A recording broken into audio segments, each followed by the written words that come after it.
So my name is Lorin Kalisky, and I'm running for the board of the Davis Food Co-op.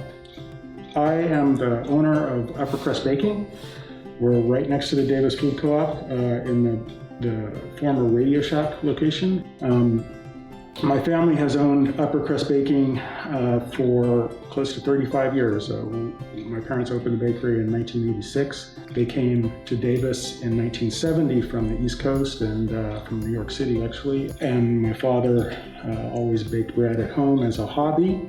He had a construction company here in Davis for a number of years when I was growing up. And then in the mid-'80s, he decided that he wanted to try his hand at opening a bakery. So that's the short version of the story. I took over the bakery from my parents a couple of years ago, and so this project of moving into a new facility, of creating a storefront was really my project and something I'm very proud of. And we're proud to be next to the co-op. It's a great location for us, and I think there's a lot of synergy between our business and the co-op, and we've been trying to work together. Yeah, I grew up in Davis. I went to university in Boston, at Boston University, and then took off and moved to Paris. I lived in Paris for about 14 years in total. I met my wife over there and started my family over there. My two daughters were born in Paris. And we moved to California in 2013, first to Berkeley for a couple of years, and then to Davis in 2015. So I've been back in Davis now since 2015, and I think Davis is an amazing place. It's really, we love Davis, our kids love Davis, and Davis has changed a lot over the years.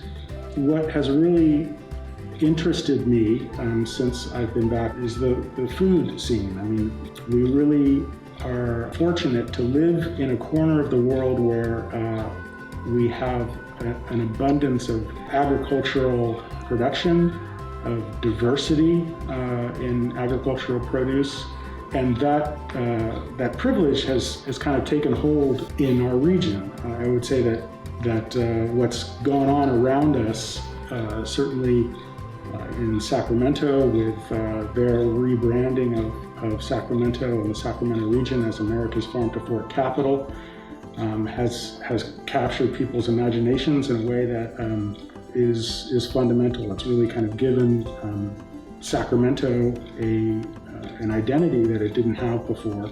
And we're seeing that dynamic play out, I think, in a lot of other places, including Yolo County. Yolo County has also done a lot to promote itself as a destination for culinary tourism. I'm on the board of the Yolo County Tourism Bureau, Visit Yolo, and we're working hard to continue and to promote Yolo County as a culinary destination. We have this dynamic that's kind of played out in Sacramento, is starting to play out in Yolo County. And Davis, I would say, has lagged a little bit behind some of its neighbors in that respect. And that's something that I've been working to change, working to promote Davis as a place that has a role to play within that context. And I think the Davis Food Co-op is a big part of that.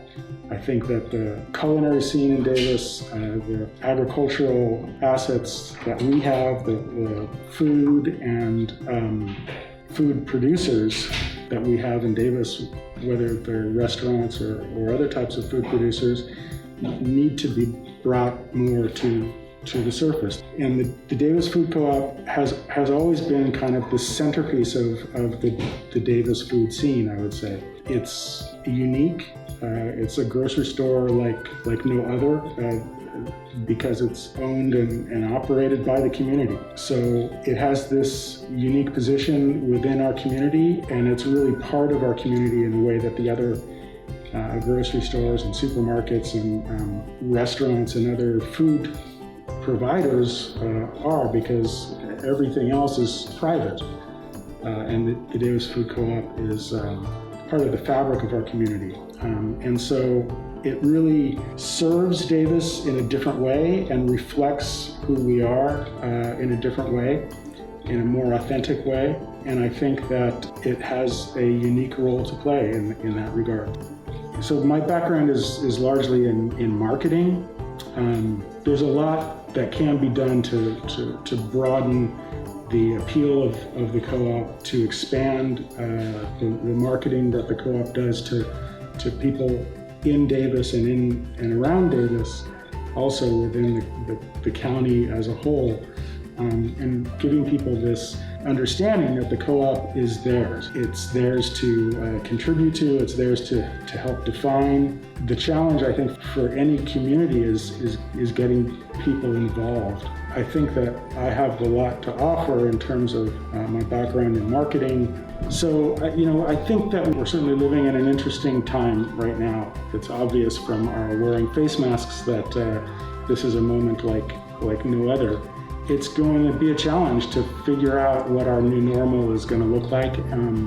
The co-op, like every local business and like everybody within our community, is going to have to figure out how to change and how to adapt.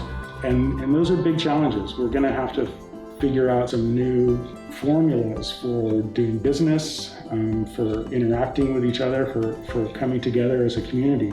And so while that's an incredible challenge, I think that there's an incredible opportunity as well. I'm excited to be a part of that. I'm excited to do what I can to contribute to it.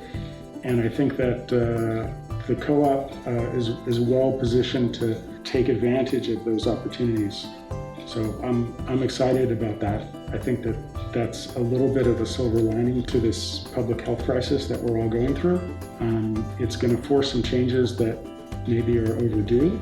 And I think that we're in a unique position to make some good decisions and make some good changes that will have a lasting impression on how we do business and how we come together as a community.